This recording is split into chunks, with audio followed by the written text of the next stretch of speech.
क्या road map वगैरह किस तरीके से तैयार? मैंने उस समय भी कहा था, आज भी उसी बात को दोहराता हूँ, हम लोगों को कोई बड़े रोड मैप की ज़रूरत नहीं है, क्योंकि आजमगढ़ के विकास की बुनियाद, विकास का सपना सदैव नेताजी ने रख दिया था।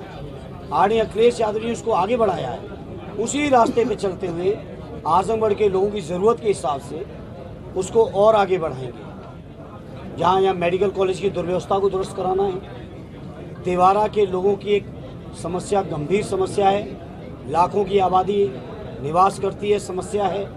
मैंने चुनाव अभियान के दौरान महसूस किया कि पूरे ज़िले के अंदर अगर सबसे ज़्यादा जाम की समस्या कहीं है तो जीएनपुर में है। ये मैंने अभियान के दौरान जब दौरे किए तो महसूस किया।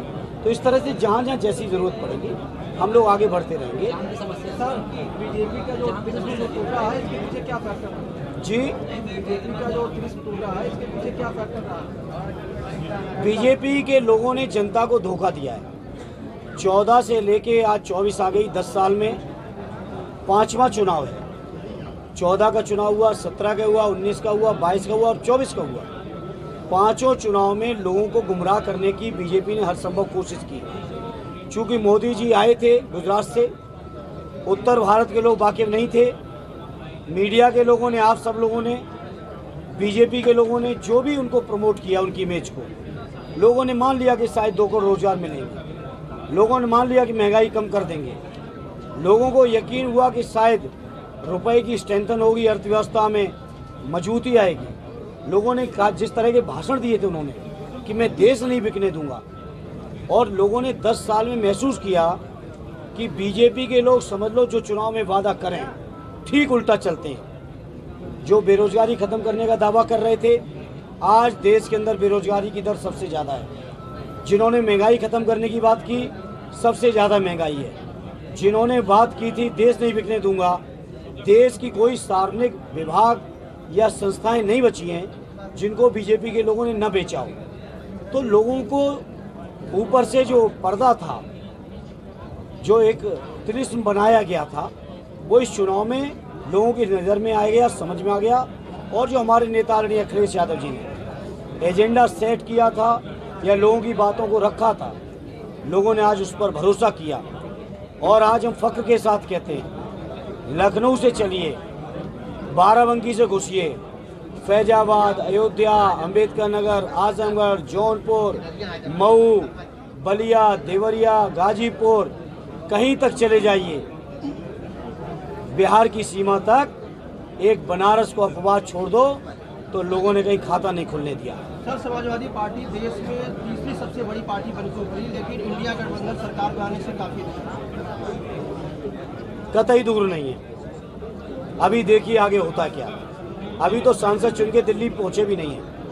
अयोध्या में जिस तरीके से भाजपा की हार हुई है, क्या लगता है अयोध्या की जनता की अंतरात्मा की आवाज जग गई? बिल्कुल, अयोध्या के लोग का मैं आभार व्यक्त करता हूं, धन्यवाद देता हूं और बड़ी जिम्मेदारी से कहता हूं, मीडिया के साथियों, हालांकि आप लोग भेजोगे तो हो सकता है ऊपर से काट दिया जाएगा। भगवान राम की भी मर्यादाओं को तोड़ने का काम बीजेपी के लोगों ने किया। लोग दावा करते रहे कि हम भगवान राम को लाए हैं। अगर भगवान राम के प्रति श्रद्धा है, भाव है, अगर वो ईश्वर की उनको मानते हो आप, तो कम से कम ये दावा तो ना करो। आपने कहा कि भगवान राम को हम लाए। भगवान राम त्रेता युग में थे, भगवान राम हर जगह हैं, लेकिन बीजेपी के लोग ये दावा करते घूम रहे हैं। यही नामांकन के दिन बीजेपी के प्रदेश अध्यक्ष आए थे, आज आप उनकी रिकॉर्डिंग्स उठाइएगा और क्या कह के गए थे।